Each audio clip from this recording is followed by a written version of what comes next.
চিনছেন গিয়ে ওই টেলিভিশনে ভেটকায় মাতালারে এই সদবদ নায়ক নায়িকা গায়ক খেলোয়াড়, হায় হায় হায় যুবকরা, হায় হায় হায় কি দিয়া সাজলা, চুল যে এমনি পারবার পিছনে বাড়ি দাও, কারে দেখা, কারে কারে দেখে চুল বাড়াও, কার মডেল নিলা, এটা কার মডেল? যার থেকে এই চুলের ডিজাইন নিলা তার চরিত্র আসেনি, এটা খবর লো চুরি, তার চরিত্র আসেনি, তার জিন্দিগির কোনো আখলাক আছে কিনা খবর নিলা না।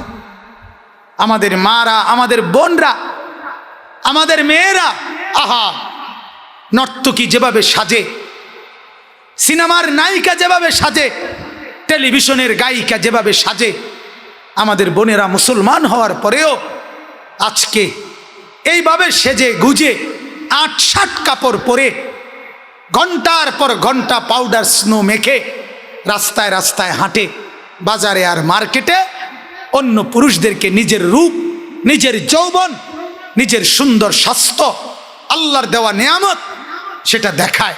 বলেন নাউজুবিল্লাহ। এত বেহায়া, এত বেশরম মুসলমানের মেয়ে কিভাবে হয়? কারণ একটাই, আমরা সব চিনেছি, শুধু চিনি নাই আল্লাহর কোরআন। আমরা সব পড়তে পারি কিংবা অন্যরে দিয়া পড়াই, কিন্তু আমরা আল্লাহর কোরআন পড়তে পারি না, কাউরে দিয়া পড়াইও না। আমরা পড়তে পারি না রসুলের সুন্নাত, নবীজির জীবন।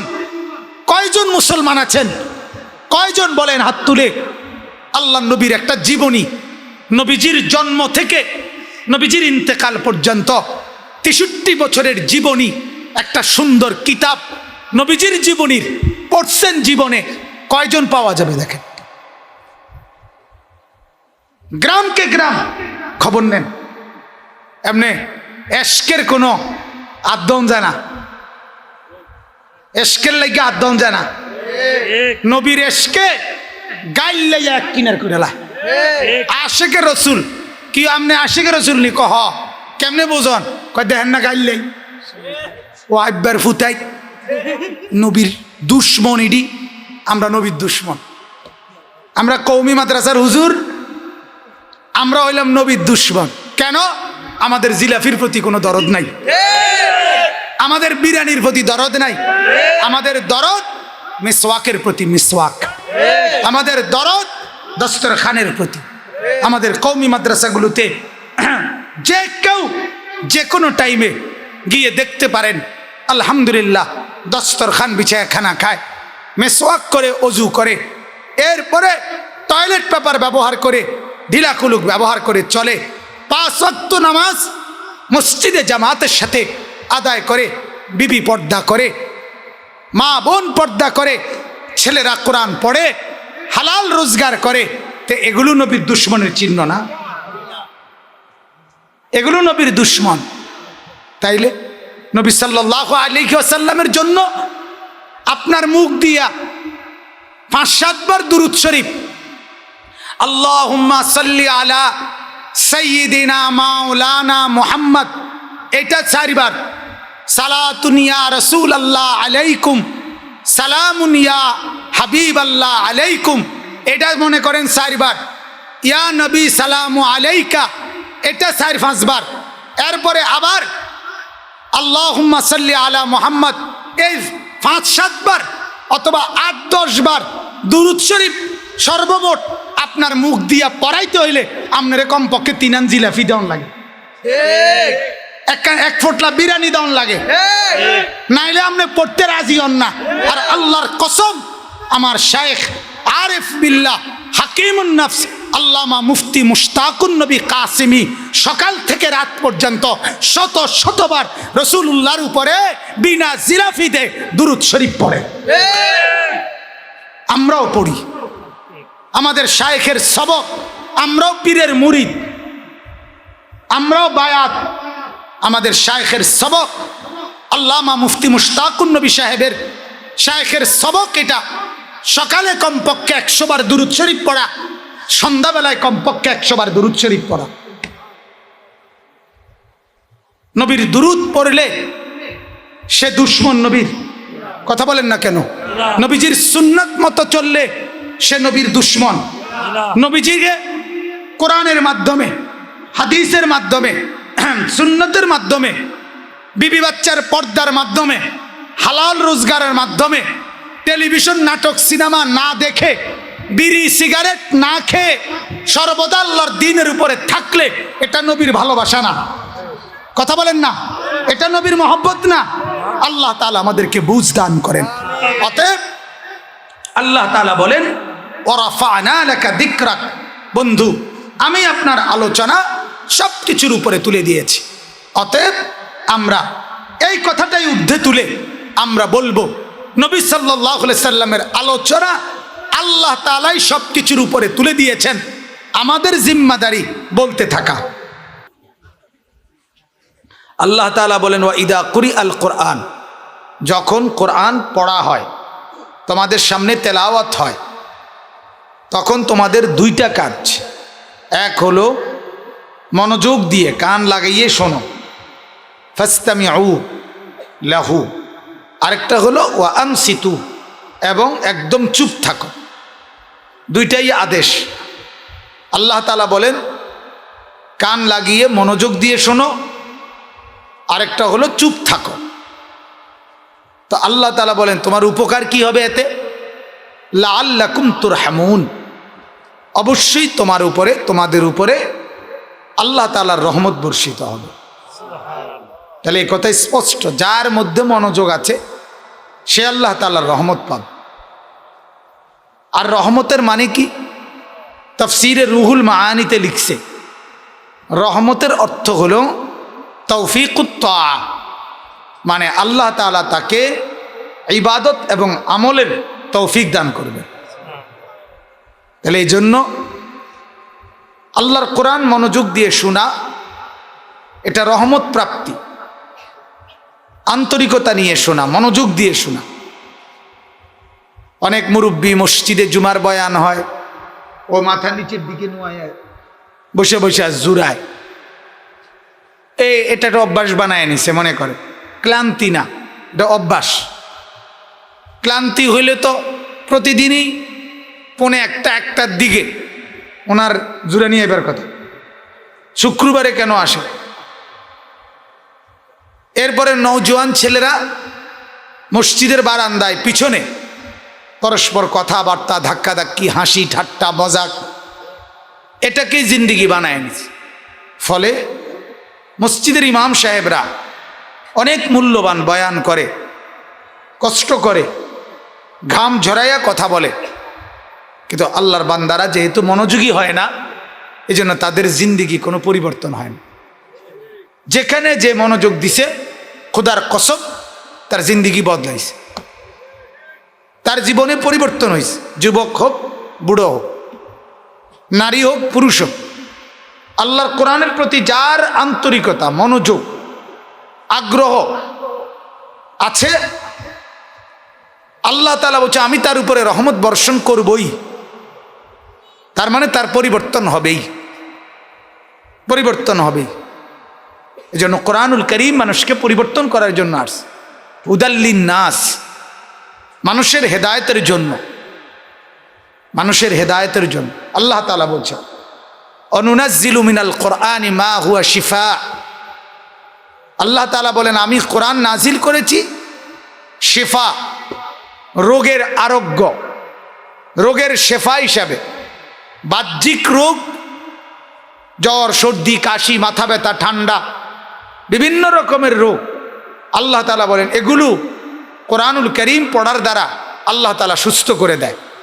আবার অন্তরের রোগ, হিংসা, বিদ্বেষ, গীবত, পরনিন্দা, চগলখুরি, অহংকার ইত্যাদি জাতীয় দোষ ত্রুটি, অন্তরের রোগ, এগুলো আল্লাহ তাআলা কোরআনুল কারীমের বরকতে দূর করে দেয়। ওয়া রাহমাতুল লিল মুমিনিন, এবং আল্লাহ তাআলা বলেন সমস্ত মুমিনদের জন্য কোরআনুল কারীমকে আমি নাজিল করেছি রহমত স্বরূপ। কি স্বরূপ বলেন না? রহমত স্বরূপ।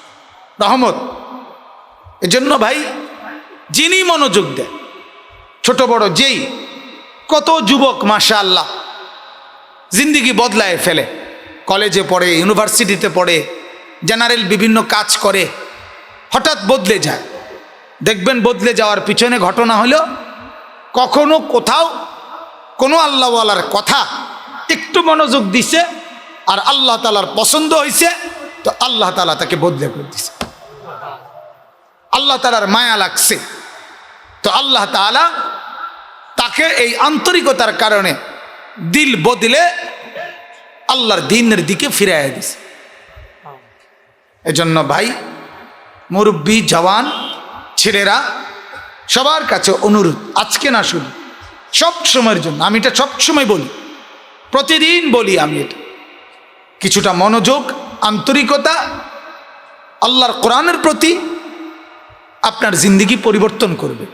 আপনি বুট খাবেন, ফিক্কা মাইরা মাইরা, বাদাম খাবেন, এদিক সেদিক গল্প করবেন, ওই তেরে ধাক্কা দিবেন, ঠেলা দিবেন, বসে বসে মোবাইল টিপবেন, আর আল্লাহর কোরআনের মতো এত বড় দামি নিয়ামত আল্লাহ তাআলা আপনার দিলের মধ্যে দিবে কেন? আল্লাহ কি ঠেকাই পড়ছে আপনার? নিয়ে কথা বলেন না? তাইলে আপনার ভিতরে কোনো আগ্রহ নাই, আন্তরিকতাই নাই, আপনার কোনো মনোযোগই নাই, উজ্জা আপনারা কেন দিবে? এজন্য কোরআনুল কারীমে আল্লাহ তাআলা বলছেন, ওয়াহদি ইলাইহি মান ইউনীব, যে আমার দিকে ঝুঁকে আসে, একটু আগায়া আসে, তো আল্লাহ তাআলা নিজে বলেন আমি তাকে নিজেই এগিয়ে হেদায়েত দিয়ে দিই। একটু আগাইতে হয়, আমি আল্লাহর দিকে একটু আসতে হয়, আল্লাহর দিকে একটু এগিয়ে আসো, আল্লাহ বলেন তুমি আসবা 1 বিঘত, আমি রব্বুল আলামিন আসবো 1 হাত। তুমি আসবা 1 হাত, আমি আসবো 2 হাত। তুমি আসবা হেঁটে হেঁটে, আমি আল্লাহ আসবো দৌড়ায় দৌড়ায়। আমি আগে আসব, তুমি একটু শুধু আগে বাড়ো। আল্লাহ তাআলা আমাদের প্রত্যেককে তৌফিক দান করেন। চলেন 94 নম্বর এই সূরাটির নাম আলাম নাশরাহ। আলাম নাশরাহ লাকা সাদরাক ওয়া ওয়াদানা আনকা বিজরাক। 8টা আয়াত এই সূরার মধ্যে। এই সূরাটি সরাসরি আল্লাহ তাআলা আমাদের প্রিয় নবী সাল্লাল্লাহু আলাইহি ওয়াসাল্লামের প্রশংসায়, নবীজির গুণাগুণ বর্ণনার জন্যে আল্লাহ তাআলা নাজিল করছেন। তাহলে এই সূরার সংক্ষিপ্ত প্রথম পরিচয় হলো, এই সূরাটির মধ্যে আল্লাহ তাআলা আমাদের প্রিয় নবী, আখিরি নবী, আল্লাহ তাআলার বন্ধু হাবিব নবী মুহাম্মদুর রাসূলুল্লাহ সাল্লাল্লাহু আলাইহি ওয়াসাল্লামের সম্মান, ইজ্জত, মর্যাদা, আল্লাহ তাআলা ওনাকে কি পরিমাণ মূল্যায়ন করছেন সেটা উল্লেখ করছে। এবং সর্বশেষে আল্লাহ তাআলা নবীজির কাছে নবীজির করণীয় কি সেটাও বলে দিয়েছেন। তো মূল্যায়ন করছেন আল্লাহ তাআলা এই সূরায়। কেমন মূল্যায়ন করছেন এই কথাটা বুঝবার আগে একটা ছোট্ট কথা বোঝেন। আল্লাহ তাআলা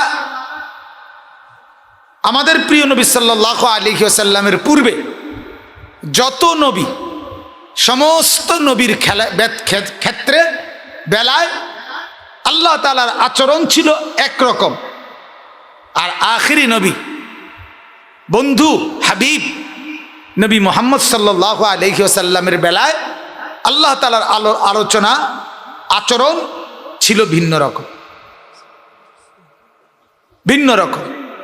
আগে করছেন একরকম আচরণ, আখিরি বন্ধুর বেলায় করেছেন ভিন্ন রকম। সেটা কি?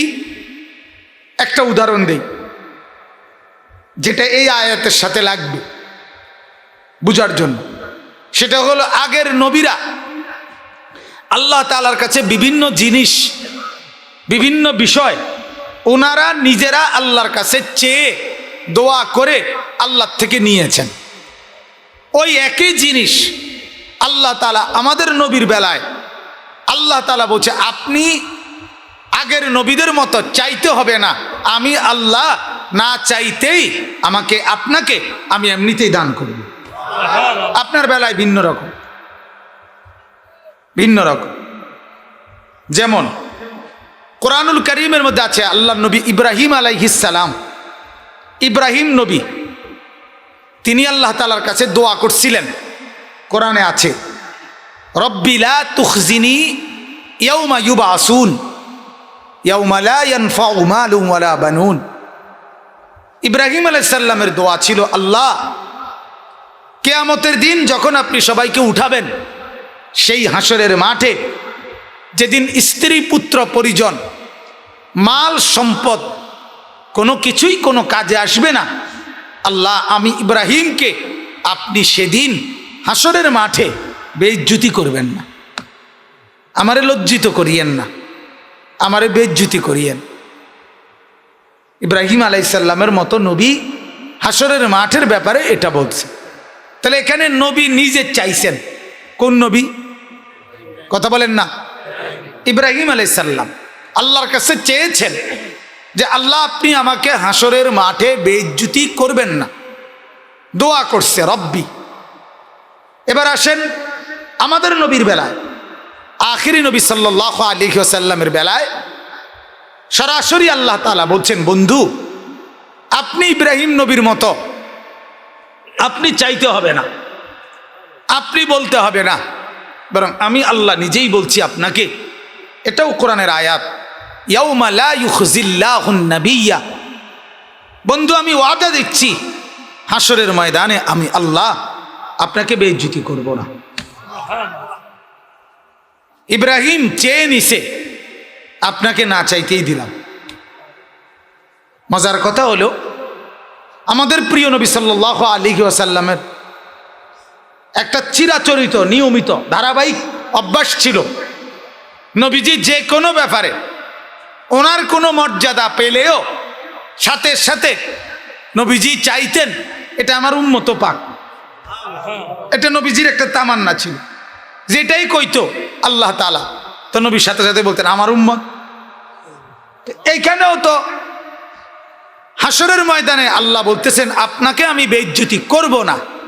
তা আল্লাহ তাআলা জানে এক্ষুনি আমার বন্ধু বলবে আল্লাহ আমার উম্মত, এটা কইবে কিনা? তা আল্লাহ তাআলা বলতেছে সাথে সাথে, দোস্ত এরপরে কি বলা এটা আপনি বলিয়েন না, আমি কইতে দেন আমারে। আমরা এমন বলি না, আরে আমারে বলতে দেন না, আমি কথাটা শেষ করি তারপরে আপনি কইেন। তো আল্লাহ তাআলা বলে, দোস্ত এরপরের কথাটাও আপনি বলিয়েন না, আমারে বলতে দেন। ওয়াল্লাযীনা আমানু মা, আল্লাহ বলেন আপনাকেও বেইজ্জতি করব না এবং আপনার সাথে আপনার ইমানদার উম্মতকেও বেইজ্জতি করব না। সুবহানাল্লাহ। মানে আপনি যেটা বললেন হইলে এটা আমি বলেই দিলাম, আপনার উম্মতকেও বেইজ্জতি করব না। তো এবার নবী সাল্লাল্লাহু আলাইহি ওয়াসাল্লাম যেন বললেন আল্লাহ হাসরের ময়দানে আমি এবং আমার উম্মতকে কেমন ইজ্জত দিবেন এটার একটা স্যাম্পল কইলে ভালো ছিল না? মানে একটা আইডিয়া যদি দিতেন, দিবেন তো বুঝছি অনেক কিছু, একটা ছোটোখাটো আইডিয়া দেন।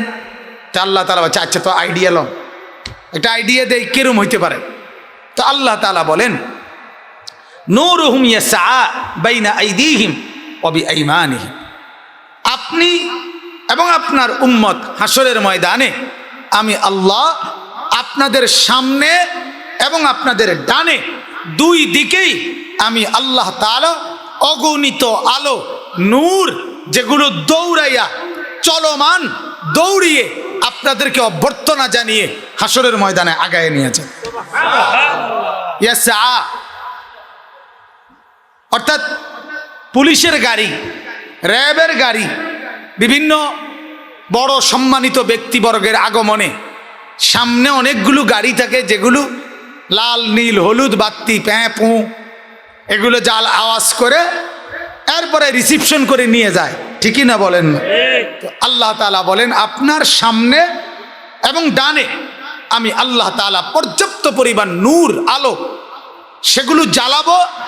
ওই নূরগুলো এরকম লাইটের মতো হবে না, এখানে তো এই লাইট এখানেই জ্বলতেছে, আপনি এখান থেকে ওইদিকে গেলে গা লাইটার পাইতেন না, আপনি অন্ধকারে যাইতে হবে। কিন্তু আল্লাহ তাআলা বলেন, বন্ধু হাসরের ময়দানে আমি আল্লাহ তাআলা আপনি এবং আপনার উম্মতের সামনে যেই আলোগুলো জ্বালাবো সেগুলো আপনার সাথে সাথে ওইগুলোও সামনে থেকে হাঁটতে থাকবে। ইয়াসআ ইয়াসআ বাইনা আইদিহিম ওয়া বিআইমানিহিম। সুবহানাল্লাহ। হ্যাঁ, নবী সাল্লাল্লাহু আলাইহি ওয়াসাল্লাম দোয়া করতেন, আল্লাহুম্মা আতমিম নূরানা, আল্লাহ তাহলে আমাদের সেই নূর আরো বাড়াইয়া দেন। তো তাহলে বোঝা গেল ইব্রাহিম নবী সাল্লাল্লাহু আলাইহি সালাম চেয়েছেন আল্লাহ আমাকে হাসরের মাঠে বেইজ্জতি করিয়েন না, উনি চাইছেন। আমাদের নবী নিজে চাইছেন না আল্লাহ দিছেন? তাহলে এটা ব্যতিক্রম, ভিন্ন আচরণ হলো কিনা? কথা বলেন না। হযরতে মূসা আলাইহিস সালাম, কে? মূসা নবী। মূসা আলাইহিস সালাম তিনি তুর পাহাড়ে গেলেন আল্লাহ তাআলার কাছে। প্রথম দিন থেকে আল্লাহ তাআলা ওনার সাথে কথা বলা শুরু করলেন। কোরআনুল কারীমের মধ্যে আছে, ওয়া কাল্লামাল্লাহু মূসা তাকলিমা।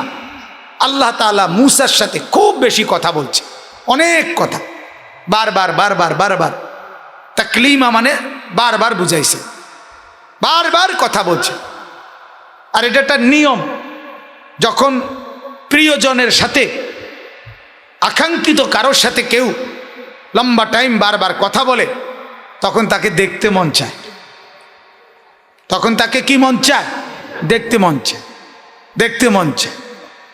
তো মূসা আলাইহিস সালাম দীর্ঘদিন কথা বলতে বলতে, মূসা নবী খুব কথা বলতেন আল্লাহর সাথে। কোরআনুল কারীমের মধ্যে আছে, আল্লাহ তাআলা একদিন মূসা নবীকে জিজ্ঞেস করলেন যে ওমা তিলকা বিয়ামিনিকা ইয়া মূসা, হে মূসা তোমার ডান হাতে এটা কি? তো মূসা আলাইহিস সালাম বলতেছেন, হিয়া আসাই, এটা আমার হাতের লাঠি। আতাওয়াক্কাউ আলাইহা, আমি এটা দিয়ে অবসর সময় এটার উপরে ঠেস দিয়া আমি বিশ্রাম করি, হেলান দেই। ওয়া আহসু বিহা আলা গানামি, এবং আমি এই লাঠিটা দিয়ে আমার বকরি চড়াই। আমার যে বকরি আছে, বকরি পালি, তো বকরির চড়াইতে লাঠি লাগে। ওয়ালিয়া ফিহা মাআরিবু উখরা, আরো বিভিন্ন কাজে আমি এই লাঠি ব্যবহার করি। কইতামনি আল্লাহরে বলতেছে। আল্লাহ কয় না, আল্লাহ একদম না, বুঝছি, তোমারে জিজ্ঞাসা করছি এক লাইন, তোমার হাতে কি? তুমি বলবা এটা লাঠি, না তুমি গপ শুরু করে দিছো। কথা বোঝেন নাই? তুমি গল্প শুরু করে দিছো। মূল কথা হইল, তাফসিরে লিখছে মূসা আলাইহিস সালাম তিনি তো নবী, তো আল্লাহ তাআলাকে তো ভালোবাসতেন, তো ভালোবাসার জন মাহবুব আল্লাহ তাআলা, তো ওনার সাথে যখন কথা বলার একটু সুযোগ পাইছেন, তো বলতেই থাকছে আল্লাহ তাআলা থামানো পর্যন্ত।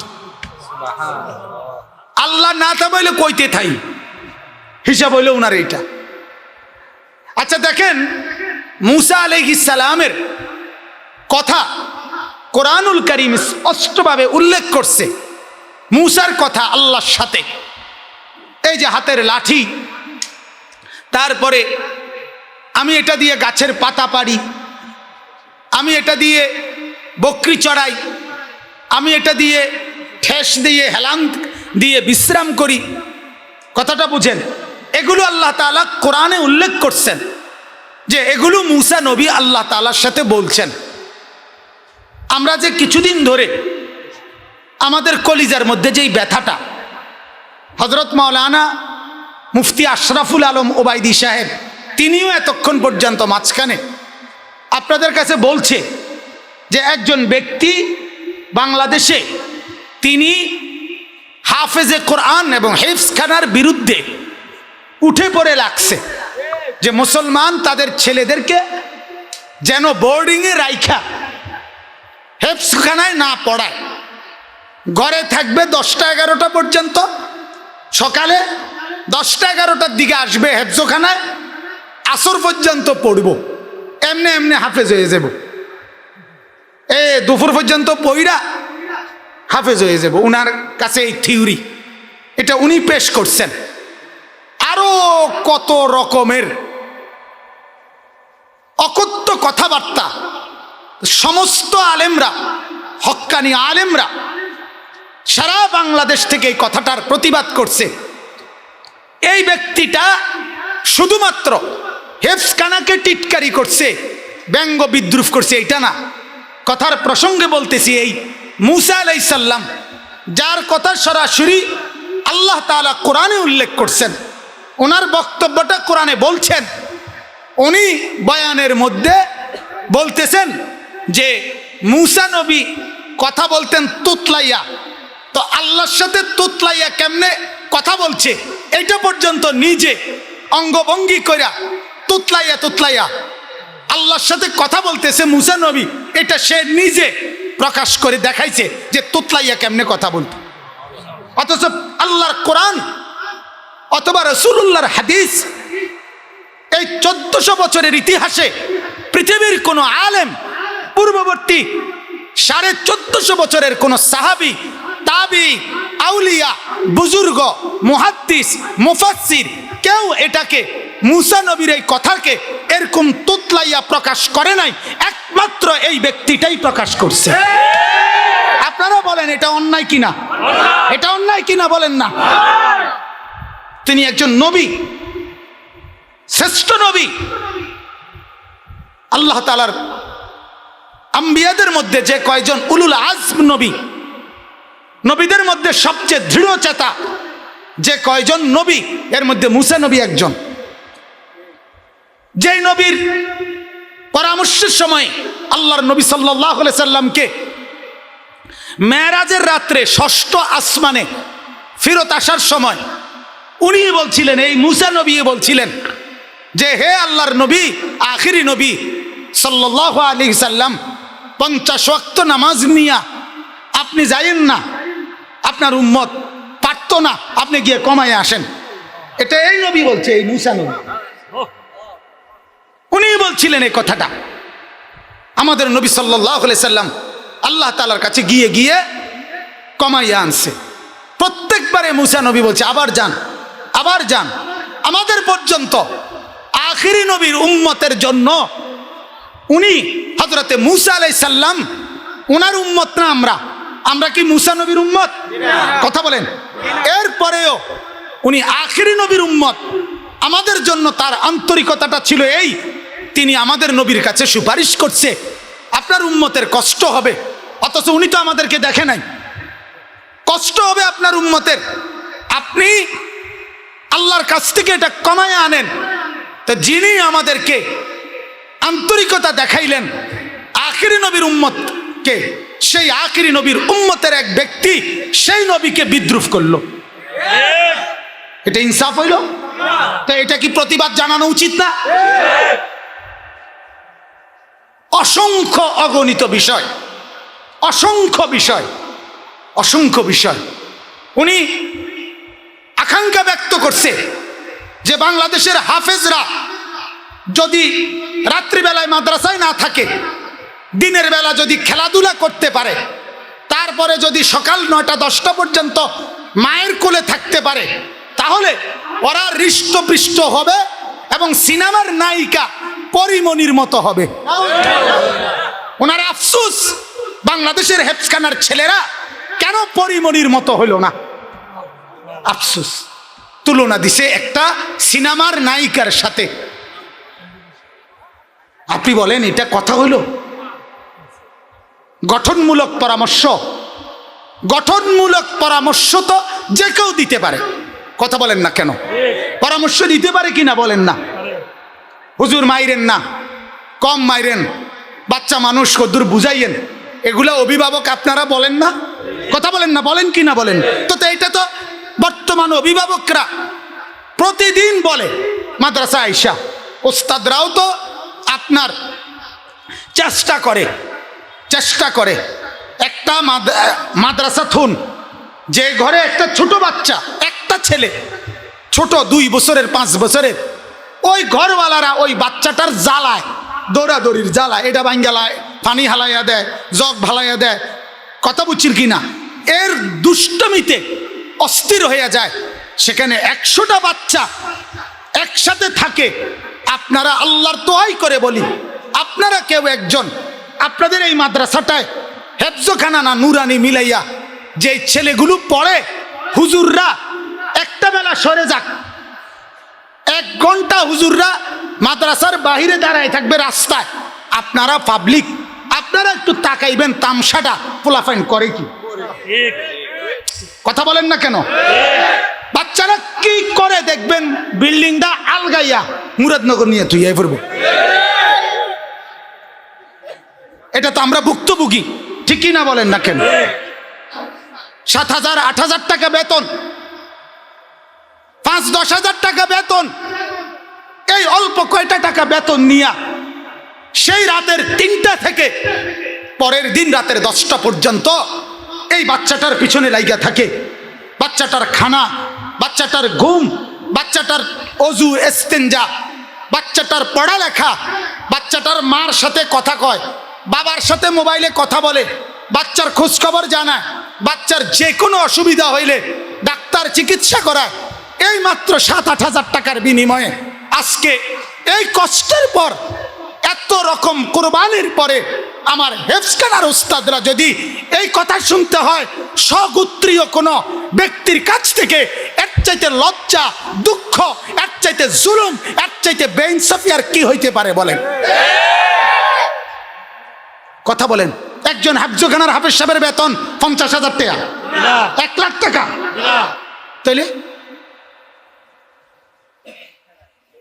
3টা ছেলে এই মাত্র হাফেজে কোরআন হইছে। আপনারা দেখলেন পাগড়ি দেওয়া হইল দুধ কলা খাইতে খাইতে, না? এটা কষ্ট হয় নাই? তাইলে গঠনমূলক পরামর্শ তো দেওয়া যেত। এটা তো সবাই বলে, সবাই। বাংলাদেশের কোনো আলেম এই পর্যন্ত বাংলাদেশে এখন নাই কে যে এখনকার জামানায় কেউ বলে নাই কোনোদিন যে ছাত্ররে ফিকটা সমান করে লাও, এটা বলছে কোথাও?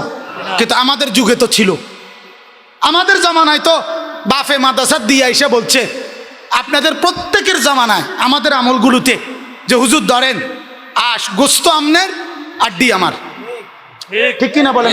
এটা তো একটা প্রসিদ্ধ বাক্য ছিল আগে, যে গোস্ত কি আমনের আড্ডি আমার। আমি আমার জীবনে একবার, ছাত্র জীবনে আমার মনে আছে, আমার আব্বা প্রাইমারি স্কুলের মাস্টার, আব্বারে আমি একবার জীবনে বলছিলাম ছোটবেলায় যে আব্বা আমি এই মাদ্রাসাটা পড়তাম না, আমি আরেকটা মাদ্রাসাত পড়ুম, আমার কদ্দুর আরেকটা ভর্তি করার। আমার আব্বা বলছিল, ফুত পরের বেলা ভাত আমার ঘরে খাইও না, এনতে বাইরো, যেখানে মন চায় সেখানে গিয়ে ভাত খাও।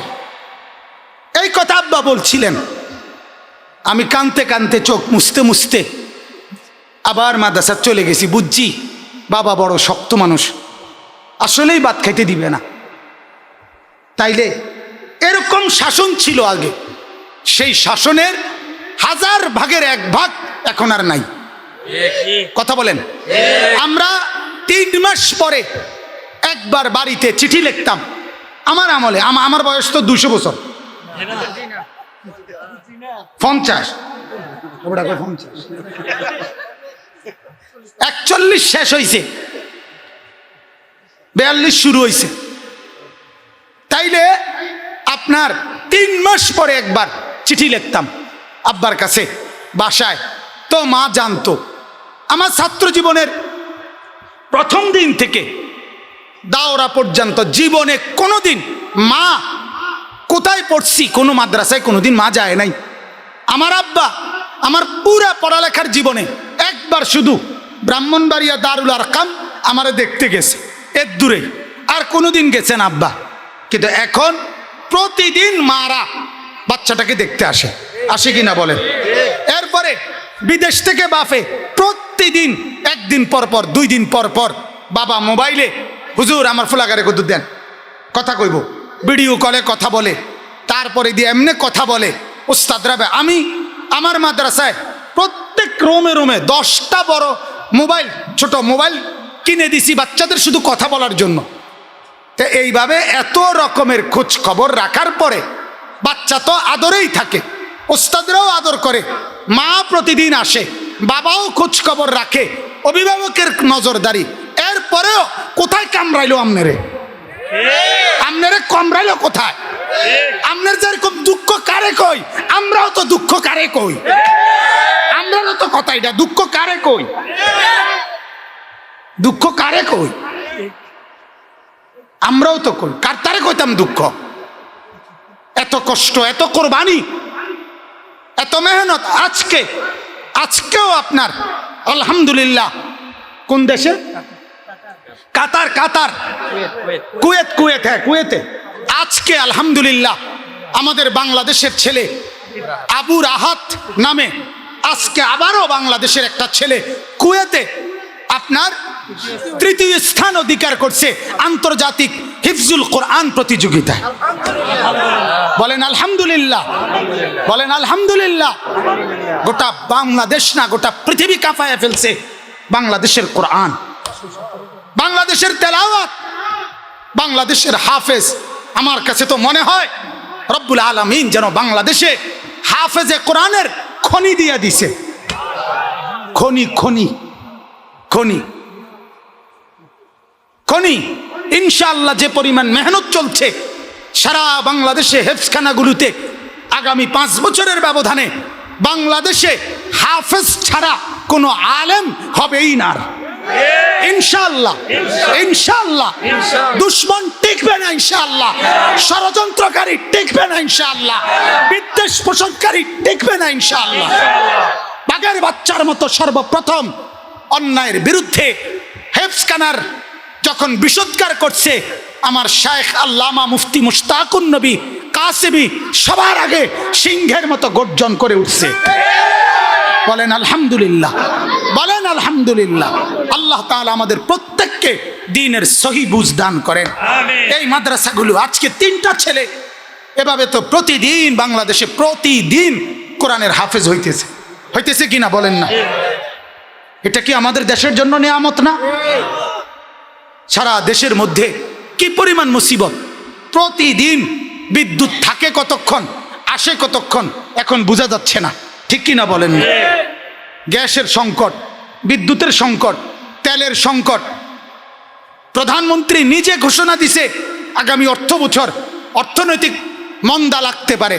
সারা বিশ্ব আপনার দুর্ভিক্ষের পূর্বাভাস দিছে। IMF আন্তর্জাতিক অর্থ সংস্থা তারা স্পষ্ট বলছে আগামী বছর 2023-24 সাল অর্থনৈতিক মন্দা লাগবে, প্রচন্ডভাবে দুর্ভিক্ষ লাগতে পারে। তাইলে এই অবস্থায় আমার দেশের হেফজখানার থেকে ছাত্র কমাইয়া দিয়া সবাই রে গদ্দুয়ারে পাঠাই দিলে দেশের উন্নতি, দেশের সমৃদ্ধি আরো বাড়বে, আরো বাড়বে। ভোর রাত্রে পড়া বন্ধ, ভোর রাত্রে বন্ধ, অথচ আল্লাহ তাআলার 24 ঘন্টার মধ্যে রব্বুল আলামিনের সবচেয়ে বেশি রহমত বর্ষিত হয় ভোর রাত্রে। কোন সময় বলেন? ভোর রাত্রে। ভোর রাত্রে আল্লাহ তাআলার রহমত বর্ষিত হয়, আল্লাহ তাআলার রহমত বর্ষিত। রব্বুল আলামিন নিজে ডাকে, নিজে আল্লাহ তাআলা ভোর রাত্রে নিজে ডাকে, আমার বান্দা আছো কে? আমার কাছে সাহায্য চাইবা, অর্থ চাইবা, রোগের আরোগ্য চাইবা, শেফা চাইবা, কি চাইবা বলো বান্দা? সারাদিন তুমি ডাকছো, এখন আমি তোমাকে ডাকতেছি, বলো, বলতে দেরি আমি দিয়ে দেব। সুবহানাল্লাহ। আল্লাহ তাআলা বলছে, আল্লাহ তাআলা ডাকে। তো সেই সময় যদি এক ছোট্ট মাসুম বাচ্চা 10 বছরের ছেলেটা যদি রাতের 4টা বাজে 2 রাকাত নামাজ পড়ে, ছোট্ট 2টা সূরা দিয়েই পড়া যদি হাতটা তোলে, কচি 2টা হাত যদি তোলে, আর আল্লাহকে যদি বলে, আল্লাহ কতজনকেই তো আপনি হাফেজে কোরআন বানাইছেন, আপনার কোরআন আপনি আমার সিনার মধ্যেও দান করেন, তো আল্লাহ তাআলা কি পরিমাণ খুশি হবে? কথা বলেন না? আল্লাহ তাআলা কি পরিমাণ খুশি হবে? আল্লাহ তাআলা তখন খুশি হবে কিনা বলেন না কেন? না, ওনার পরামর্শ হলো যে আপনাদের বাচ্চাদেরকে ভোর রাত্রে উঠাবে কেন, উঠাইবে সকালে 11টার দিকে। আশ্চর্য কথা, আশ্চর্য কথা। আল্লাহ তাআলা আমাদেরকে বুঝ দান করেন। কারো প্রতি চূড়ান্ত কোনো ব্যক্তিগত বিদ্বেষ নাই, শুধু উম্মতকে হেফজে কোরআন, আল্লাহর কোরআনের প্রতি উৎসাহিত করা, যেন কেউ আপনার আল্লাহর কোরআনের থেকে নিরুৎসাহিত করতে না পারে, এই জন্য আমাদের এই বলা। আল্লাহ তাআলা প্রত্যেককে সহি বুঝ দান করেন। বাংলাদেশের না সারা পৃথিবীর সমস্ত হেফজখানা আল্লাহ তাআলা কায়েম দায়েম করে দেন, কিয়ামত পর্যন্ত চালু করে দেন। আসমানে যদি সূর্য ওঠে হেফজখানা থাকবে, আসমানে যদি চাঁদ উঠে হেফজখানা থাকবে, সাগর আর নদীতে যদি ঢেউ বয় তো হেফজখানা থাকবে ইনশাআল্লাহ, হেফজখানা থাকবে। আমার বড় ছেলে 11 বছরের সালমান আলহামদুলিল্লাহ হাফেজে কোরআন হইছে, আল্লাহর শুকর, আল্লাহর শুকর। তো আমার ছোট ছেলে 5 বছরের সফওয়ান, আমার দিলের আশা আমি তাকেও কোরআনের হাফেজ বানাবো ইনশাআল্লাহ। আমরা সবাই নিয়ত করতে পারি তো ইনশাআল্লাহ? বলেন, হাত তুলে নিয়ত করেন, নিয়ত করেন ইনশাআল্লাহ। আমরা কোরআনের পক্ষে ইনশাআল্লাহ, বলেন ইনশাআল্লাহ। আমরা হেফজখানার পক্ষে ইনশাআল্লাহ, আমরা কোরআনের পক্ষে। আমরা আমাদের সন্তানকে কোরআন পড়াবো ইনশাআল্লাহ। আল্লাহ তাআলা তৌফিক দান করেন, আল্লাহ তাআলা আমাদেরকে বুঝ দান করেন। চলেন, বলতেছিলাম কথার প্রসঙ্গ লম্বা হয়ে গেছে। মুসা আলাইহিস সালামের কথাটা বলতেছিলাম, মনে আসেনি? তো মুসা আলাইহিস সালামকে আল্লাহ তাআলা কথা বলছেন। কথা বলতে বলতে মুসা নবী একদিন বললেন, রব্বি আরিনি, আল্লাহ আমি আপনাকে দেখব, আমার আপনি দেখান। আল্লাহ তাআলা কমা কি কর, হঠাৎ করে আবার এই কথা, কথা বলতেছো এটাই তো ভালো, আবার দেখতে চাচ্ছ কেন? লান তারানি, আল্লাহ তাআলা বললেন মুসা দেখো, জমিনে বসে তো আমারে দেখতে পারতাম, দেখলে তো কুলাই পারতাম না। হযরত মুসা আলাইহিস সালাম আল্লাহকে বললেন, আল্লাহ আমার মন খুব চাচ্ছে, যাই হোক আমার কুদ্দুর হলেও দেখান।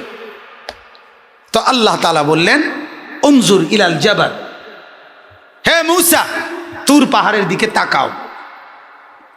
তো মুসা নবী তাকালেন, আল্লাহ তাআলা তার কোটি কোটি নূরের তাজাল্লির এক জাররা আল্লাহ তাআলা ওই তুর পাহাড়ে ফেললেন। কোরআনুল কারীমের মধ্যে আল্লাহ তাআলা উল্লেখ করছেন, জালাহু দাক্কান ওয়া খাররা মুসা সাইকান। মুসা নবী তো দাঁড়াইয়া ছিলেন, মুসা নবী কিন্তু খুব শক্ত মানুষ ছিলেন, টাইট মজবুত মানুষ। তো দাঁড়ানো মুসা, আল্লাহ তাআলা নিজে বলতেছেন, আমার নূর যখন ওই পাহাড়ের উপরে ফেললাম এক জাররা, তো পাহাড়টা একটা ঝাঁকি খেয়ে সমান হয়ে গেছে মাটি। আর ওয়া খাররা মুসা সাইকান, মুসা নবী দাঁড়ানো থেকে উপর হয়ে পড়ে বেহুশ হয়ে গেছে। মুসা আলাইহিস সালাম হুঁশ ফিরে আসার পরে বললেন, রব্বুল আলামিন আর দেখতে হবে না, আলহামদুলিল্লাহ যা দেখছি দেখছি, কথা বলতেছি এটাই ভালো, দেখকে আমি বুঝছি আমি কুলাইতাম না। তো এখানে আমার বলার উদ্দেশ্য হলো,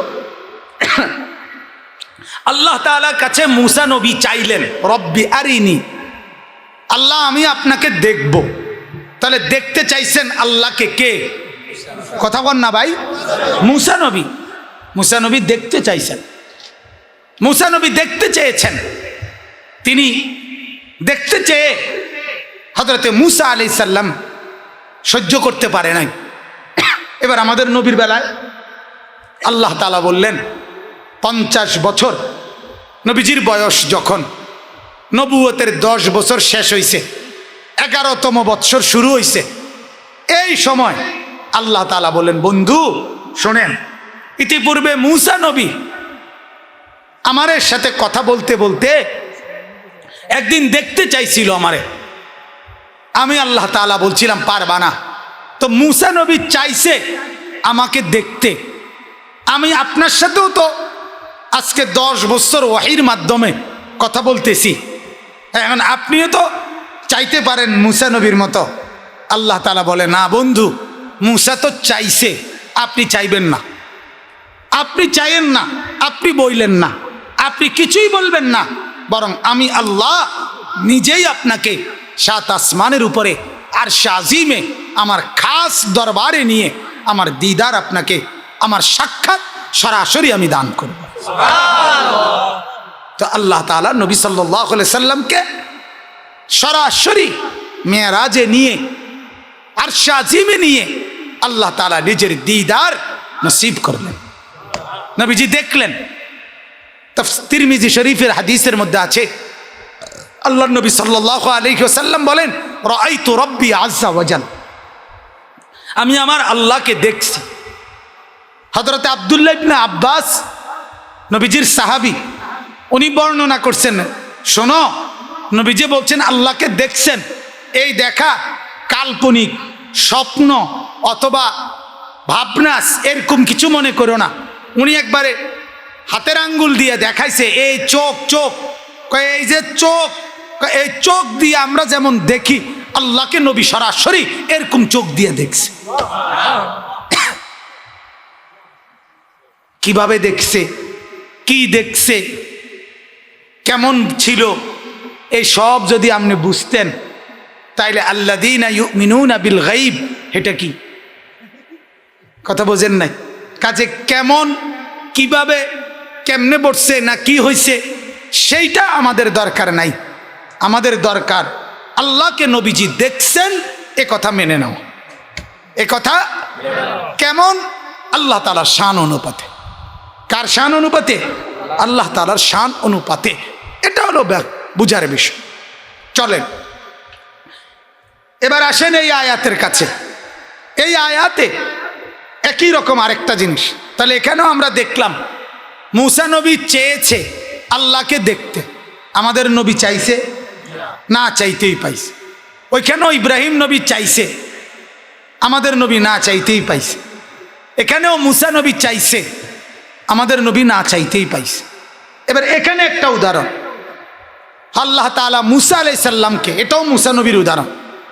মুসা নবীকে আল্লাহ তাআলা বলছেন, হে মুসা ইযহাব ইলা ফিরআউন ইন্নাহু তাগা, মুসা ফেরাউনের কাছে যাও, সে বেশি বাড়াবাড়ি করছে, সে সীমালঙ্ঘন করতেছে, নিজেকে খোদা দাবি করছে, তুমি তারে গিয়া বুঝাও। শুনতেছেন? তো মুসা আলাইহিস সালাম আল্লাহকে বললেন, আল্লাহ আমি আপনার কাছে একটা জিনিস চাই। বলছে কি চাও? বলতেছে রব্বুল আলামিন, আমি ফেরাউনের কাছে যাব, তবে যাওয়ার আগে ফেরাউন যেহেতু বাদশাহ, ক্ষমতাধর এবং অহংকারী এবং জালেম, ফেরাউন অহংকারী ছিল, যার কারণে আনা রব্বুকুমুল আলা বলছে, ঠিক কি না বলে? আমি সবচেয়ে বড় খোদা, সবচেয়ে বড় খোদা। ফেরাউন জালেম ছিল, জুলুম করত বেশি। এই জন্য কোরআনে বলছে ওয়া ফিরআউনা দিল আওতাদ, ফেরাউনের উপাধি আল্লাহ বলছে, ফেরাউন হলো পেরেক ফেরাউন। কি ফেরাউন? ফেরেক, ফেরেক বুঝেননি? তার কাটা আর কি, এই যে তার কাটা মারে যে, এ তার কাটা, পেরেক, পেরেক ফেরাউন জিল আওতাদ। বিভিন্ন সন্ত্রাসী, চাঁদাবাজ, মাস্তান, ওদের নামের আগে দিয়ে এরকম টাইটেল থাকে, পিস্তল অমুক, কথাটা বুঝছেন না? কথাটা কাটা রাইফেল অমুক, হ্যাঁ বোমা, এরকম থাকে না? এরকম এরকম থাকে। তে ফেরাউনের নামে আল্লাহ তাআলা বলছে সে হইল পেরেক ফেরাউন। কি ফেরাউন? মানে যার উপরে জুলুম করত, অত্যাচার করত, তাকে আটকাইয়া নাউজুবিল্লাহ সমস্ত শরীরের মধ্যে পেরেক মারত। হযরতে আসিয়া, ফেরাউনের স্ত্রী আসিয়াকে এই জালেম মুসা নবীর উপরে ঈমান আনার কারণে এই পেরেক মাইরা সারা শরীরে, এরপরে ওনাকে শহীদ করছে, হযরতে আসিয়াকে। তো এই ফেরাউন জালেম ছিল, অহংকারী ছিল। আল্লাহ তাআলা বললেন মুসা তার কাছে যাও। মুসা নবী বললেন, আল্লাহ সে তো অহংকারী, সে তো জালেম। অতএব তার কাছে গিয়ে আপনার দিন পেশ করতে গিয়ে যে পরিমাণ হিম্মত, সাহস, বীরত্ব, বাহাদুরি এবং হিকমত, প্রজ্ঞা, জ্ঞান যা দরকার, আল্লাহ আমি আপনার কাছে চাইতেছি রব্বিশ রাহলি সাদরি, আপনি আমার দিল, আমার বক্ষ খুলে দেন।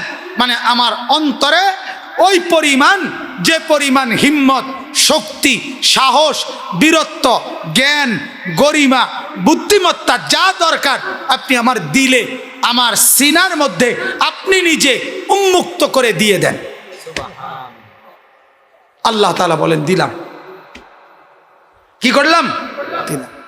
তাহলে মূসা নবী আল্লাহর কাছে চাইছে, আল্লাহ আমার দিল, আমার বক্ষ আপনি উন্মোচিত করে দেন, খুলে দেন।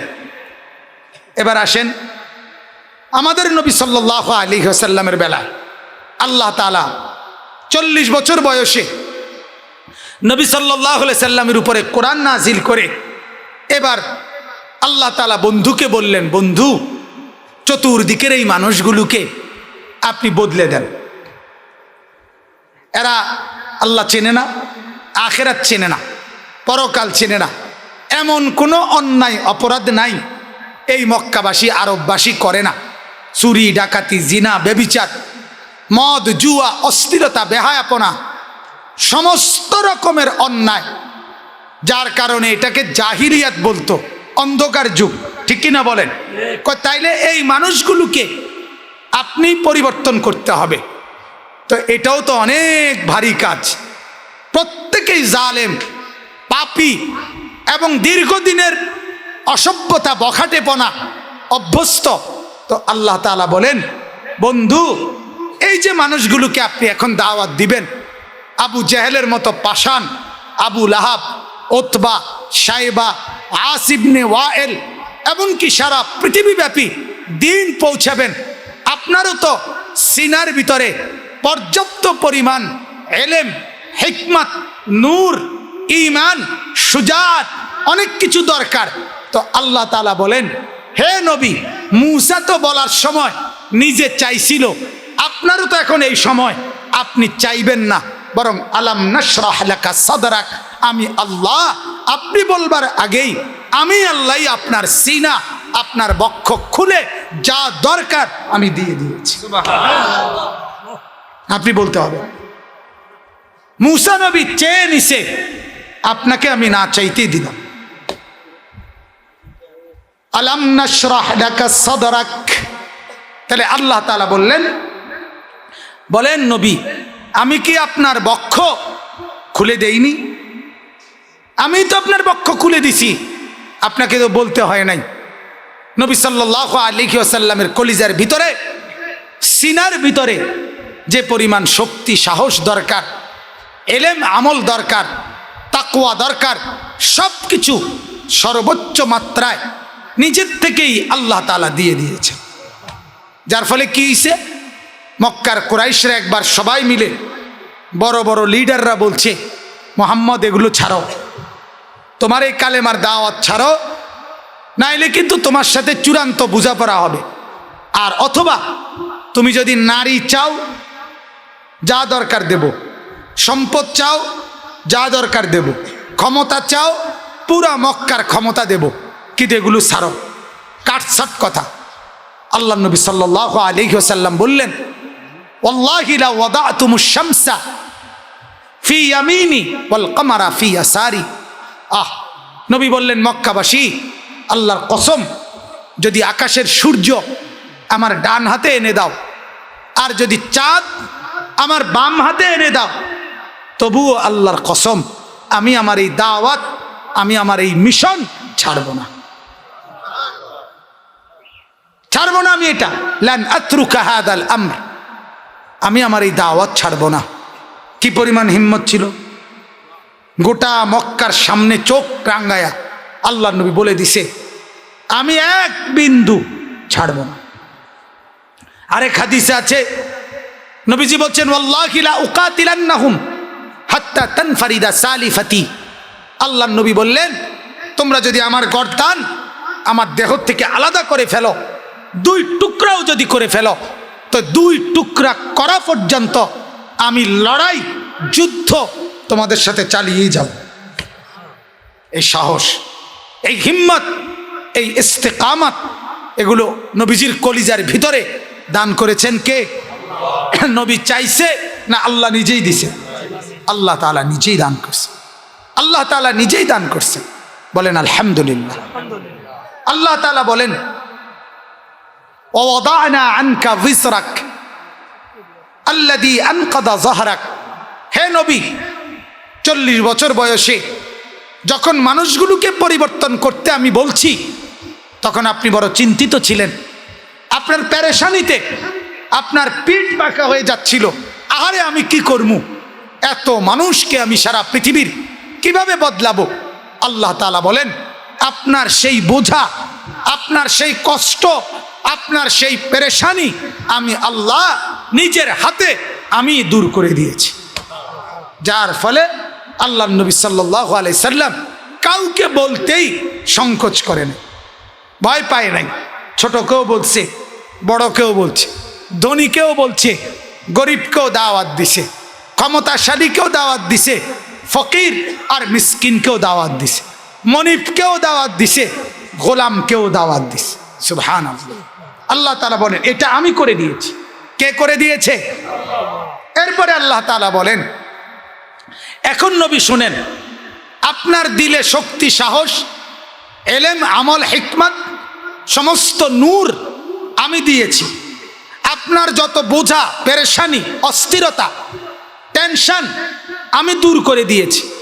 এবার যে যা বলে আপনার মন্দ, এত কিছুর পরেও নবীজির বিরুদ্ধে মক্কার কাফেররা অনেক মিথ্যা বানোয়াটি কথা বলতো কিনা? কথা বলেন না কেন?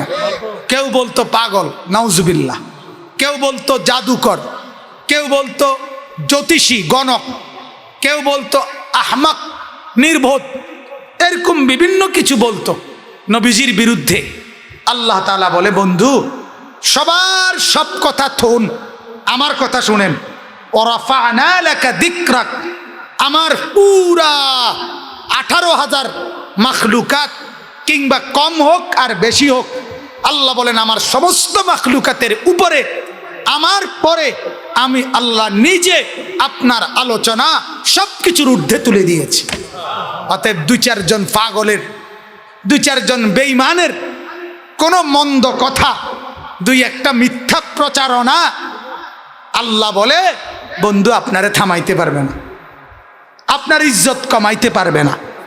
আজকে 1,500 বছরে 2-4 জন 2-1 ফাঁকে আল্লাহ নবী সাল্লাল্লাহু আলাইহি সাল্লামকে বিদ্রুপ, কিছু নাস্তিক, কিছু মুরতাদ, মাঝে মধ্যে আল্লাহ নবীর বিরুদ্ধে কিছু কুৎসা রটনা করে কিনা বলেন?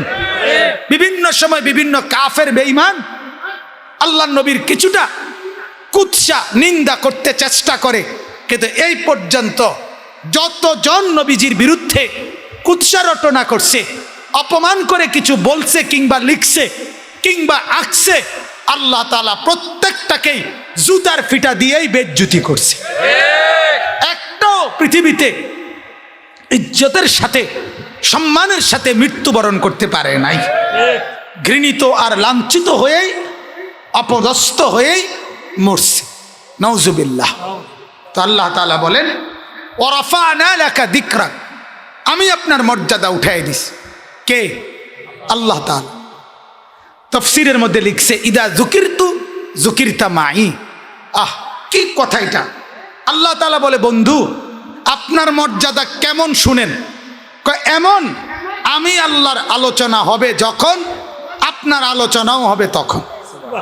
পৃথিবীর কোন ওয়াজটা আছে যেই ওয়াজে আল্লাহর নাম নেয় হুজুরে, কিন্তু নবীজির নাম নেয় না? কথা কয় না।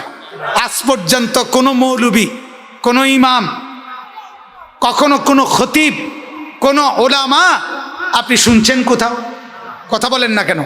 হতেই পারে, সিস্টেমে নাই। ওই হুজুর ওয়াজে করতে তো না, যেই হুজুর আল্লাহর সাথে নবীজির নাম বলবে না। আপনারা নাহলে কি দিয়ে বুঝাইব? নিজে নিজে গপ মারলে পাবলিক বলবো আমনে বুঝি আমনের গপনি মারতে রাইছেন। কথা বলেন না কেন? ঘোষণাই তো দিয়ে দেয় এখন আপনাদের সামনে কোরআন এবং সুন্নাহ থেকে আলোচনা করবেন অমুক, তার মানে আল্লাহর কথা নবীর কথা, ঠিক কিনা বলেন না? তাইলে আপনার গপ শুনতে নিয়ে আসছি, তা বলেন না কেন? সেটারে আপনার ইসলামী লেভেল দিয়া এরপরে এটা তর্জমা করে, এটা ওয়াজ, এটার নাম ওয়াজ। একটার পর একটা হিন্দি গান গায়, এইটারে আবার গানের সুর ঠিক আছে কিন্তু শব্দ কিছুটা ইসলামী কোনো কথাবার্তা বলে বলে নবীর মহব্বত বুঝায়। কেন? আল্লাহর নবীর মহব্বতের কথা কোরআনের মধ্যে ঘাটতি পড়ে গেছে। কথা বলেন না কেন? সাহাবীরা নবীজির মহব্বতের কিছু বলে নাই, আমাকে গান দিয়ে বুঝাইতে হবে নবীকে। বলেন নাউজুবিল্লাহ। কেন? আল্লাহর কোরআনে নবীজির মর্যাদা প্রশংসা ভরপুর, নবীজির হাদিসে নবীজি নিজের মর্যাদার কথাগুলো নিজেই উল্লেখ করছেন। সাহাবীরাও আল্লাহ নবী সাল্লাল্লাহু আলাইহি সাল্লামের মর্যাদা আজীবন সাহাবীরা বর্ণনা করছেন। প্রত্যেক সাহাবী মৃত্যু পর্যন্ত নবীজির কথা আলোচনা করছেন। কেমনে ভুলবে ওনারা নবীকে? যেই দুই নয়ন সাহাবীদের আল্লাহ নবীকে সরাসরি দেখছে, ওই মানুষগুলো আল্লাহ নবী সাল্লাল্লাহু আলাইহি সাল্লামকে ভুলবে কেমনে? কথা বলেন না, কেমনে ভুল? হযরত আবু বকর সিদ্দিক রাদিয়াল্লাহু তাআলা আনহুকে একবার কাবা শরীফের বারান্দায় এমন মারা মারছে মক্কার কাফেররা, উনি বেহুশ হয়েছিলেন 2 দিন। 2 দিন পরে যখন উনার হুঁশ আসছে, হযরত আবু বকর সিদ্দিক যখন প্রথম জবান খুলছে, চোখ মেলছে, 2 দিন বেহুশ থাকার পর ওনার মা ওনাকে গরম দুধ দিছে, বাবা একটু পান করো। হযরত আবু বকর সিদ্দিক বলছে, মা আল্লাহর কসম, আমার নবী সাল্লাল্লাহু আলাইহি ওয়াসাল্লাম তিনি কোথায়? ওনাকে 2 নজর না দেখে আমি আবু বকর এক ঢোক পানিও পান করব। আল্লাহ নবী সাল্লাল্লাহু আলাইহি সাল্লামের কাছে ওনাকে ধরাধরি করে নবীজির কাছে নিয়ে গেছে। হযরত আবু বকর রাদিয়াল্লাহু তাআলা নবীজিকে দেখছে 2 নয়নে, এরপরে পানি পান করছে। এই ছিল সাহাবায়ে কেরামের মহব্বত, এই ছিল সাহাবীদের মত। আপনারা কত শুনছেন, এক মহিলা সাহাবী উহুদের যুদ্ধের দিন ওনার বাবা, ভাই, স্বামী, ছেলে 4 জনই শহীদ হয়েছে। মহিলা বারবার এক কথাই জিজ্ঞাসা করছে, মা বালু মুহাম্মদ, বলো না, ছেলের কথা পরে বলো, বাবার কথা বাদ দাও, স্বামীর কথা বাদ দাও, ভাইয়ের কথা বাদ দাও, বলো আমার নবীর কি খবর? ওই মাকে বলছে, মা আল্লাহর নবী সুস্থ আছেন, জীবিত আছেন, তবে আহত। ওই মহিলা বলছে, সাহাবীরা খোদার কসম আমার মন মানছে না, আমার একটা নজর দূর দেখতে দাও, আমি নবীজিকে একটা নজর দেখি, নয়তো আমার কলিজা ঠান্ডা হবে না। আল্লাহ নবীকে দেখছে, নবীজির চেহারা মোবারকের দিকে তাকাইয়া ওই মহিলা বলছে, কুল্লু মুসিবাতিন বাদাকা জালালুন ইয়া রাসূলুল্লাহ, হে আল্লাহর নবী, খোদার কসম নবী, আপনাকে যখন 2 নয়নে দেখলাম, এবার আমার সব মুসিবত তুচ্ছ হয়ে গেল। আমি ভুলে গেলাম বাপ হারানোর বেদনা, ছেলে, স্বামী, ভাই হারানোর বেদনা। আহা, এই ছিল সাহাবীদের ভালোবাসা। আপনারা জানেন, অনেকে শুনছেন, ওই যে আজান দেয়, আজান, এই আজান যেই সাহাবী প্রথম স্বপ্ন দেখছিল, একজন সাহাবী রাত্রিবেলা ঘুমের মধ্যে স্বপ্নে দেখছিল আজানের বাক্যগুলো। পরের দিন উনি আয়েশা নবীজির কাছে বলছিল, বলার পরে নবীজি সেই আজানের বাক্যগুলো দিয়া আজান দেওয়াইছে। হযরত আব্দুল্লাহ ইবনে জায়েদ ইবনে আব্দে রব্বিহি রাদিয়াল্লাহু তাআলা আনহু, ওই সাহাবীর নাম, এই যিনি প্রথম আজান স্বপ্নে দেখছে। এই সাহাবীর ঘটনা আছে কিতাবে। যেদিন আল্লাহর নবী সাল্লাল্লাহু আলাইহি সাল্লাম ইন্তেকাল করছে, এই ইন্তেকালের খবর এই সাহাবী তখন উনার খেজুরের বাগানে কাজ করতেছিলেন। এই সময় উনার কাছে এই খবর গেছে যে আল্লাহর নবী সাল্লাল্লাহু আলাইহি ওয়াসাল্লাম দুনিয়া থেকে বিদায় নিছে, ইন্তেকাল করছেন। আমরা কিতাবে স্পষ্ট উর্দু কিতাবে পড়ছি, আল্লাহ নবীর সাহাবী আব্দুল্লাহ, যিনি স্বপ্নে আজান দেখছিলেন, এই সাহাবী দুই হাত তুলে আল্লাহকে বলছে, আল্লাহ রব্বুল আলামিন, এই বাগান থেকে বের হয়ে যে দুই চোখে আমার মদিনার নবীকে আর দেখব না, জীবিত যদি আর নাই দেখি, তো আল্লাহ তোমার কাছে ফরিয়াদ, আমার এই দুই চোখ দিয়ে যেন আমি আর জীবনে কাউকে কিছু না দেখি। হযরতে আব্দুল্লাহ ইবনে যায়েদ বলে, রব্বুল আলামিন, এই দুই কানে যদি এখন থেকে বের হয়ে আমার মদিনার নবীর আওয়াজ যদি আর শুনতেই না পাই, তো আল্লাহ তোমার কাছে ফরিয়াদ, আমার এই দুই কানে যেন আমি মৃত্যু পর্যন্ত আর কিছু না শুনি।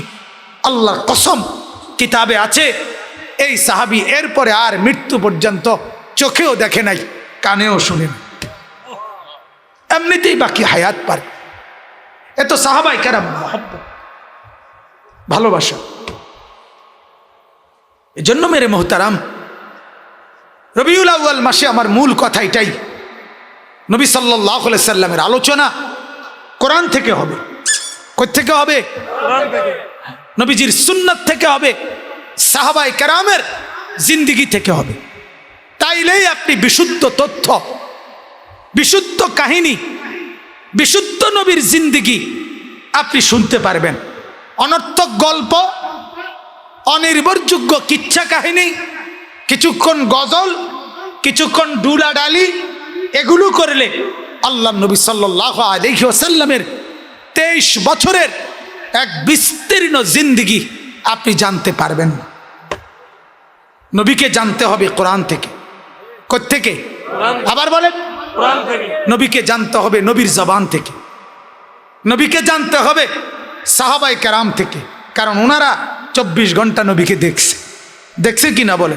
সাহাবীরা আল্লাহর নবীর মাথা এবং দাড়ি এই দুইটা মিলাইয়া মৃত্যুর পূর্বে কয়টা চুল নবীজির পাকছে, আল্লাহর নবীর সাহাবীরা ওইটা পর্যন্ত গুণে রাখছে।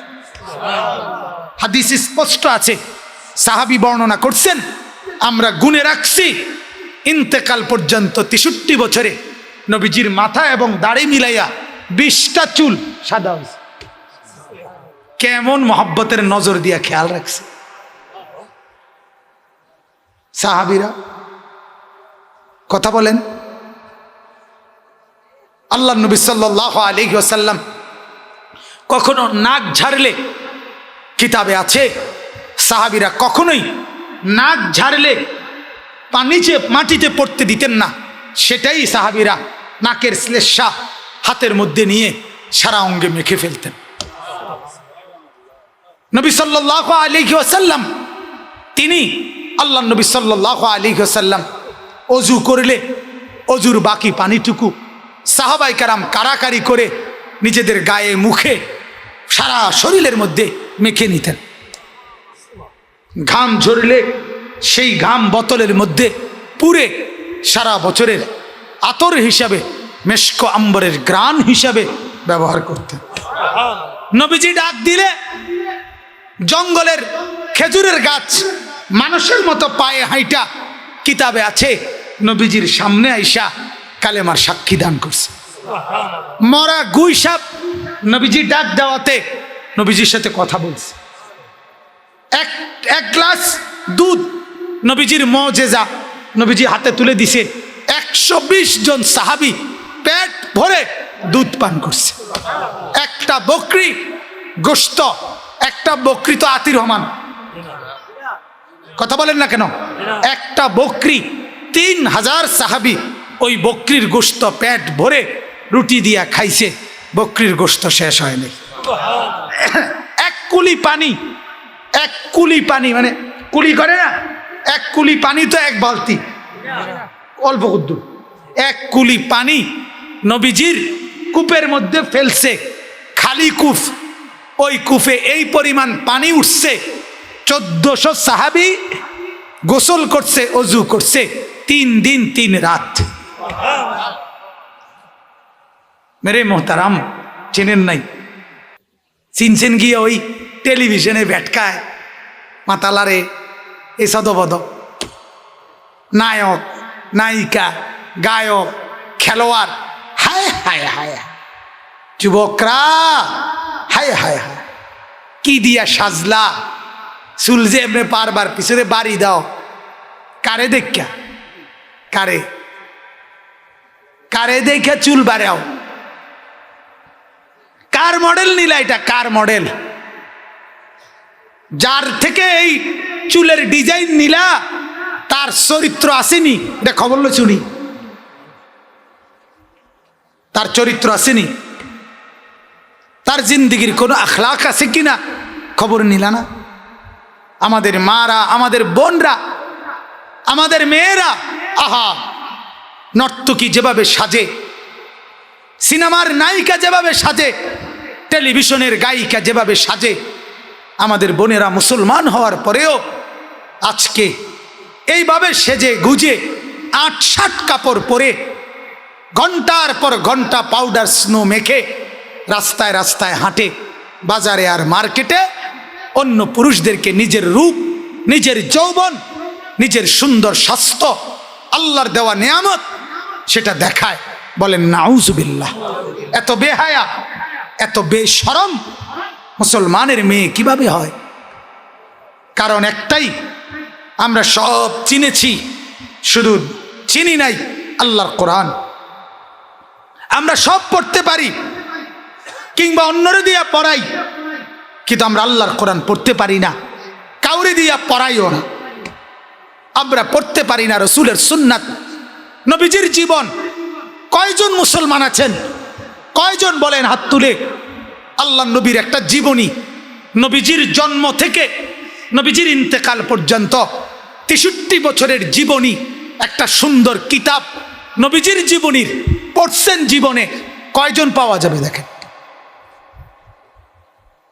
গ্রামকে গ্রাম খবর নেন, এমনি এশকের কোনো আদন যায় না, এশকের লাগে আদন যায় না, নবীর এশকে গাইল লাইয়া এক কিনার করে লা। আশেকের রসুল কি আমনে আশেকের রসুল নি কহ কেমনে বোঝন? কয় দেখেন না গাইলেই ও আব্বার ফুতাই নবীর দুশ্মন, ইডি আমরা নবীর দুশ্মন। আমরা কৌমি মাদ্রাসার হুজুর, আমরা হইলাম নবীর দুশ্মন। কেন? আমাদের জিলাফির প্রতি কোনো দরদ নাই, আমাদের বিরিয়ানির প্রতি দরদ নাই, আমাদের দরদ মিসওয়াকের প্রতি মিসওয়াক, আমাদের দরদ দস্তরখানের প্রতি। আমাদের কওমি মাদ্রাসাগুলোতে যে কেউ যে কোনো টাইমে গিয়ে দেখতে পারেন, আলহামদুলিল্লাহ দস্তরখান বিছায় খানা খায়, মিসওয়াক করে, অজু করে, এরপরে টয়লেট পেপার ব্যবহার করে, ঢিলা কুলুক ব্যবহার করে চলে। ৫ ওয়াক্ত নামাজ মসজিদে জামাতের সাথে আদায় করে, বিবি পর্দা করে, মা বোন পর্দা করে, ছেলেরা কোরআন পড়ে, হালাল রোজগার করে। তো এগুলো নবীর দুশ্মনের চিহ্ন না? এগুলো নবীর দুশ্মন।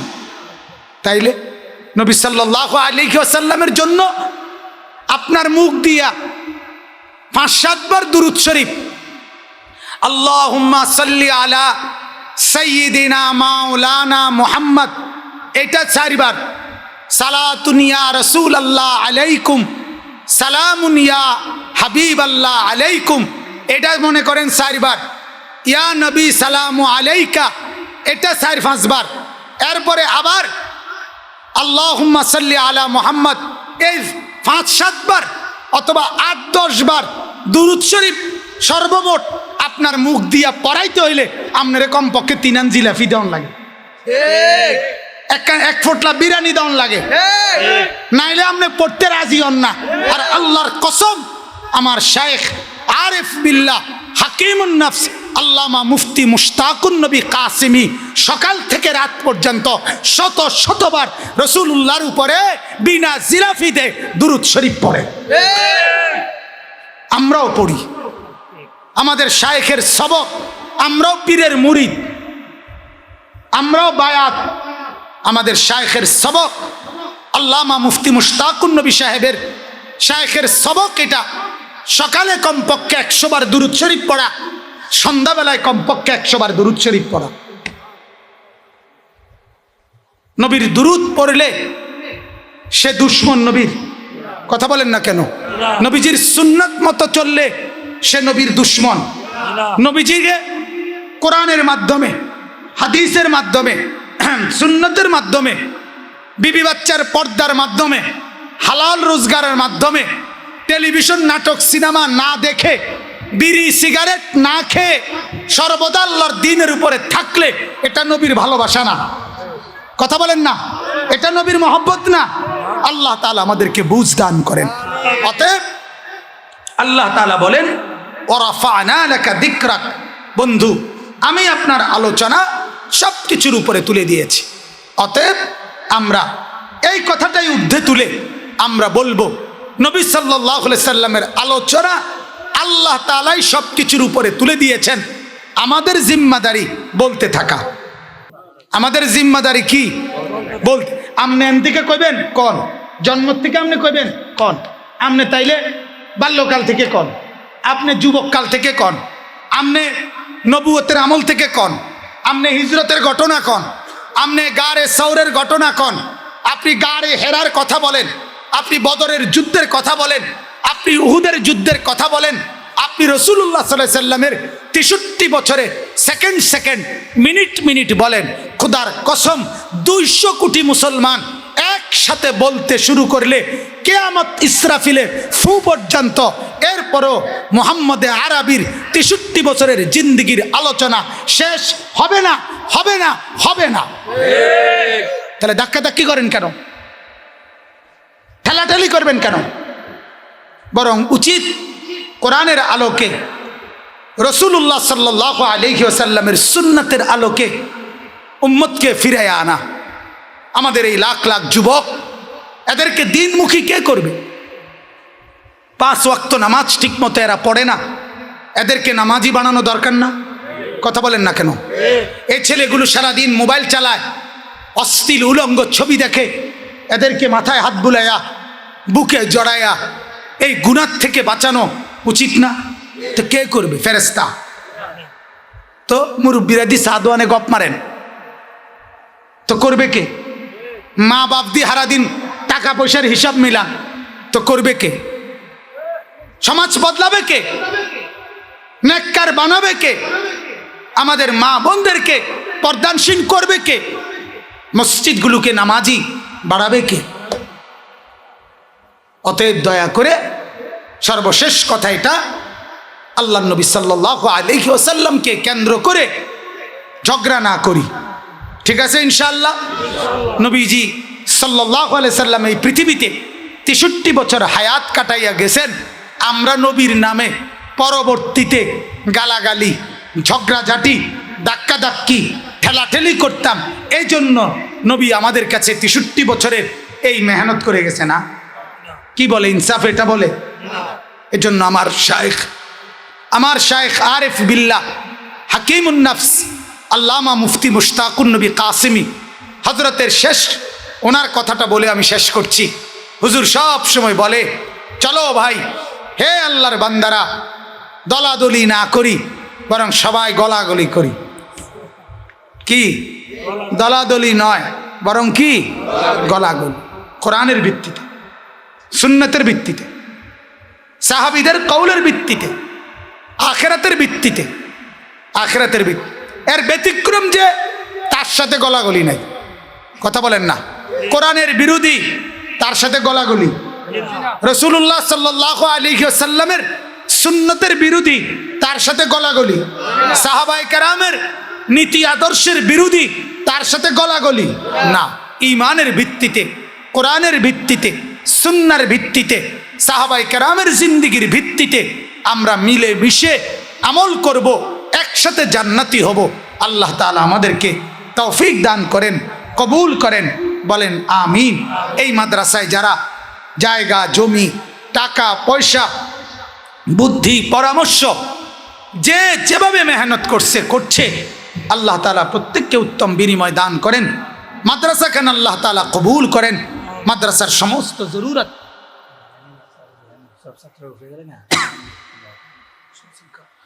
আল্লাহ তাআলা যেন এই মাদ্রাসাখানা কবুল করে নেয়। বলেন আমিন। আল্লাহ তাআলা আজকে আপনারা যতটুকু সবর করে পড়ছেন, আল্লাহ তাআলা আপনাদের প্রত্যেকের বসার মধ্যে বরকত দান করুক। সর্বশেষ নওজোয়ান ছেলেদেরকে অনুরোধ, ভাইয়া নামাজ পড়ো 5 ওয়াক্ত, গুনাহ ছেড়ে দাও বন্ধু।